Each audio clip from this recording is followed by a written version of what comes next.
So today we are going to have a conversation about maturing in faith versus All right. having childlike faith. Let's talk about that. You are watching the Beyond Sunday podcast.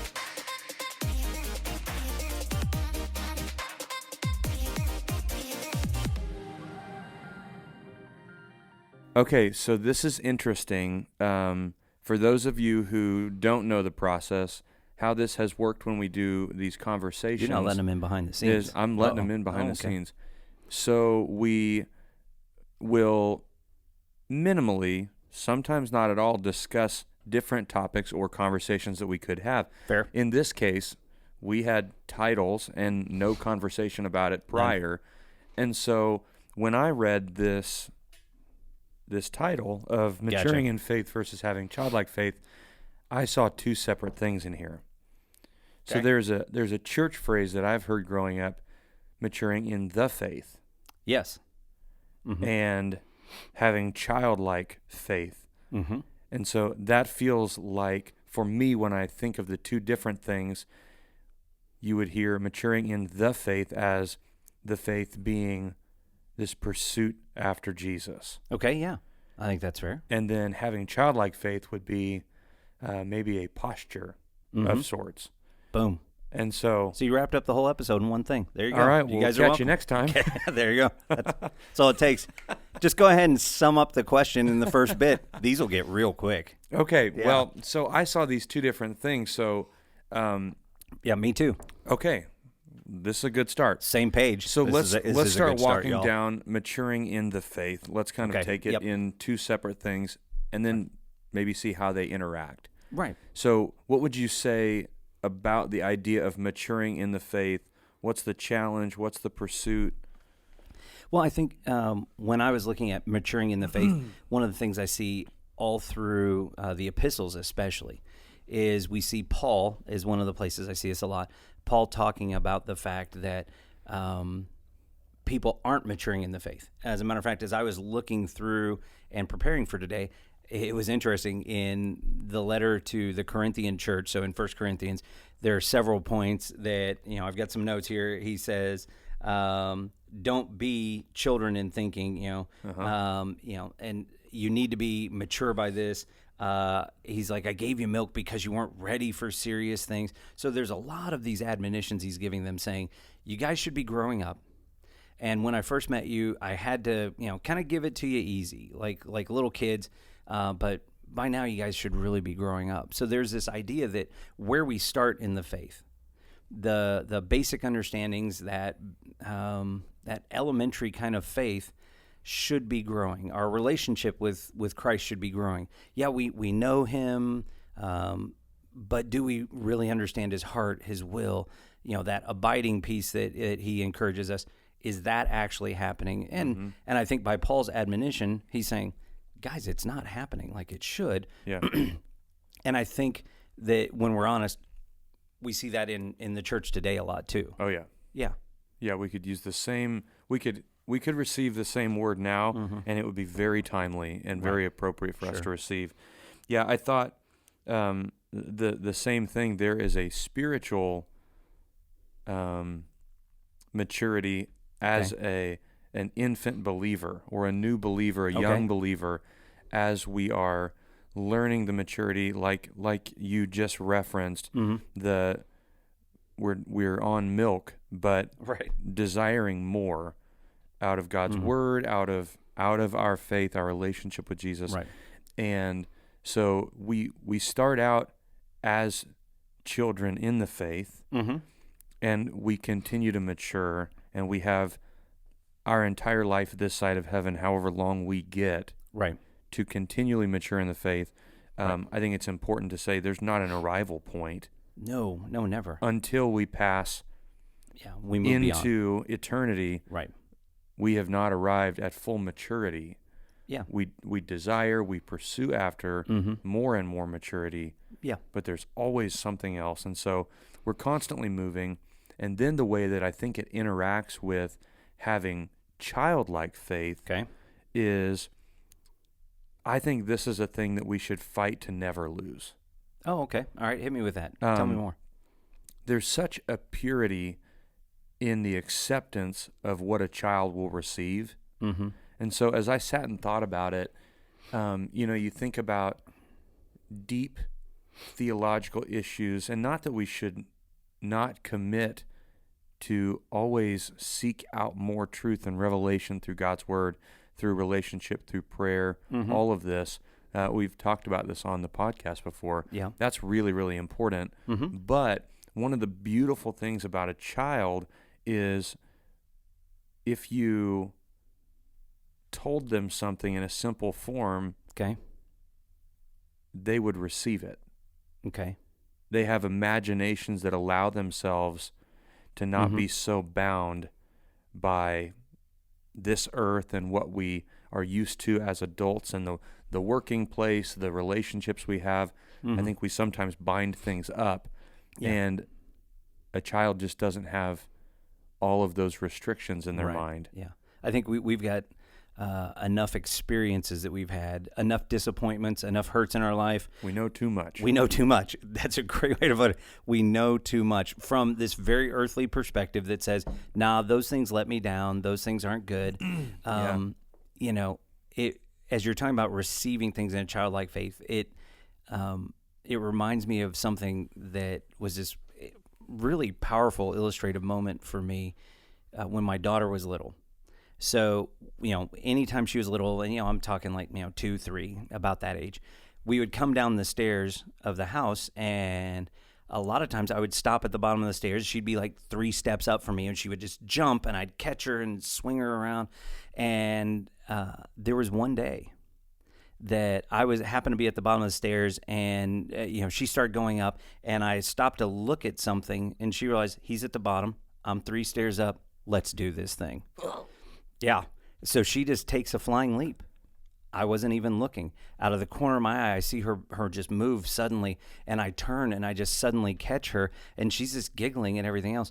She had the belief and the understanding that he'll catch me. He's got me. He's got this. He's a big guy. He can take care of this. And boom, she just dove. And I'm looking at her. Oh, what she didn't know. Oh, what she did not know. I am not that good or prepared. But I'm looking at it, and it just hit me in this moment of clarity.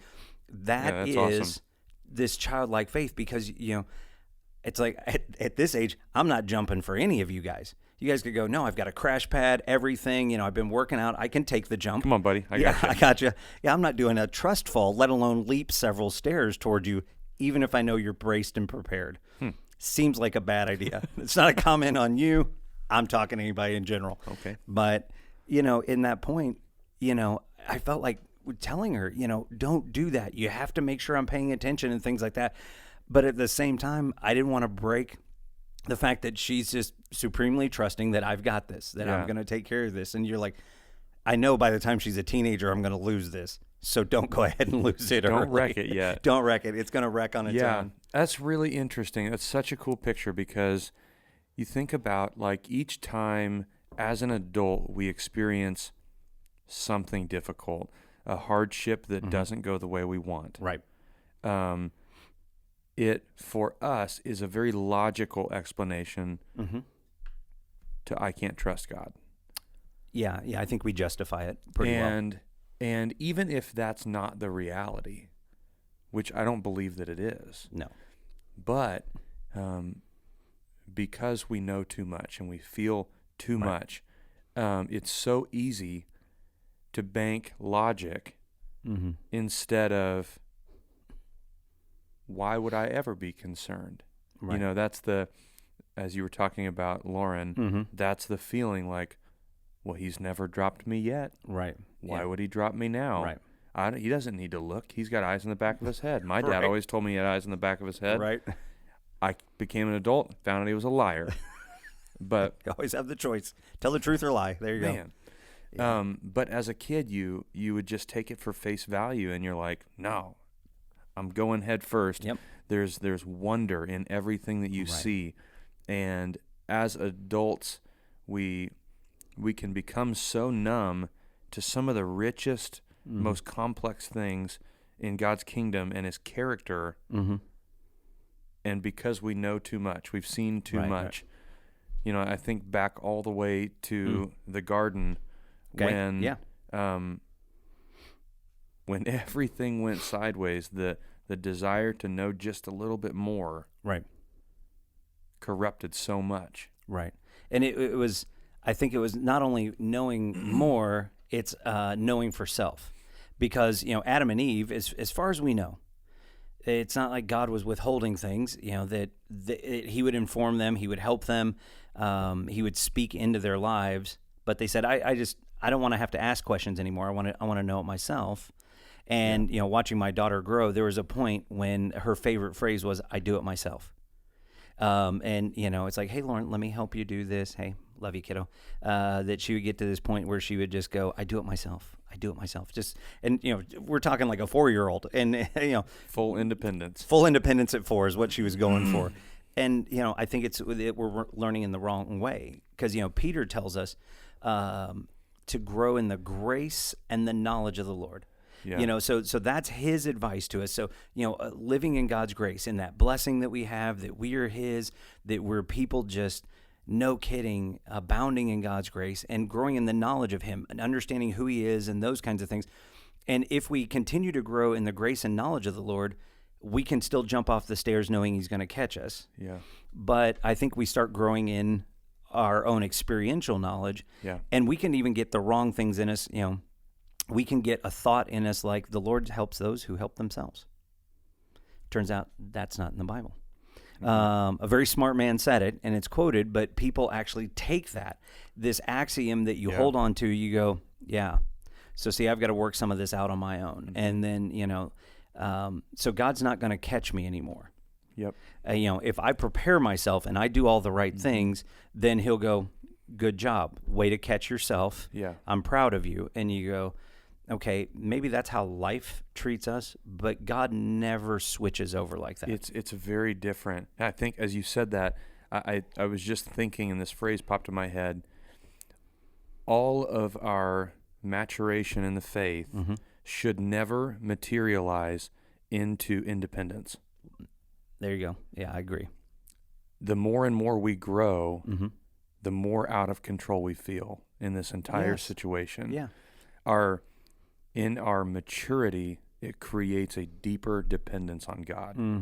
And if our maturity is pulling us the other way, we're not maturing.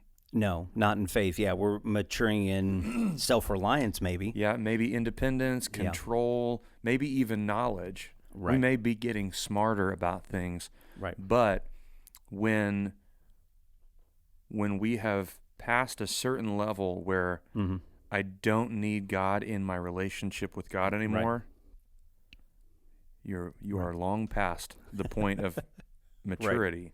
Yeah.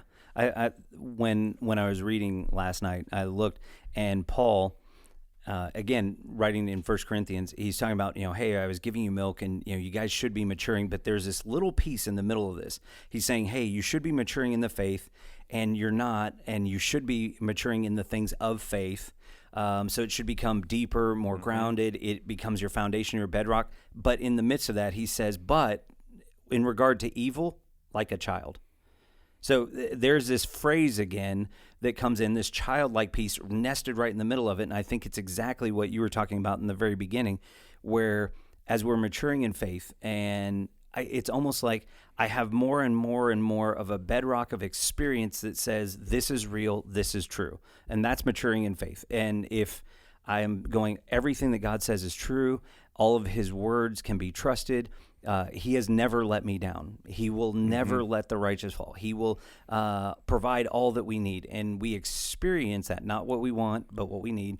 And we start going through that. But then in posture, I think is a great word that you used, is I'm going to have that trust like a small child does in their parent. And in regard towards the things of evil, even that childlike posture towards evil, where there are things that kids can't even imagine that as adults that we do. And that's, we grow greatly in our maturity of sin as well. I mean, when you think about it, we learn how to sin better and better in higher levels. And sadly, we learn how to justify it. that even as we overcome some of the very surface level sorts of things, it. we overcome the surface level so that it's not ugly to the outside world, but that it's justifiable, or it's more hidden, or it's at this tolerable level. You go, we're all the same here. And you go, no, that is still sin, and that's unacceptable to God. And so I think there is that posture in things. And we even see in Luke, if I'm remembering right, 2:52, where it says after his parents find him, it says that Jesus continues on, goes home, and he grew in wisdom and in stature. So there's even this growing that we see in Jesus. We usually think of Jesus. We'll talk more about what he looks like in another episode. But this fully mature, Son of God, this man, and who is this powerful preacher and healer. But there was a point when he was a child and he was still maturing. Yeah. And and it's so weird to think about, but that Jesus matured in wisdom. And the only real wisdom is God's wisdom. And so we're just asked to follow the same steps that he did. Yeah, I think about the picture when you have children and they ask why so often. Sure. We still ask why as adults, but we ask it a lot less. We give up sooner on the why. Okay. Yeah. And so as we've been having this conversation, I was reading Matthew 18:2-4 in preparation for this, and it said he called a little child to him and placed a child among them and said, "Truly I tell you, unless you change and become like little children, you'll never enter the kingdom of heaven. Therefore, whoever takes the lowly position of this child is the greatest in the kingdom of heaven." I was just thinking about it, and it's such a fascinating statement when you think about, because we do all of these things for position, for power, for accolades, for achievements, whatever. Sure. But the humility, like you had talked about, of a child, and the wonder that is in a child, that just says they have an endless why. Yeah. And the why never stops. They don't even need the answer. They desire the answer. Right. But if you don't have it, they don't stop asking why, but they move on. They'll ask why about something else. Right.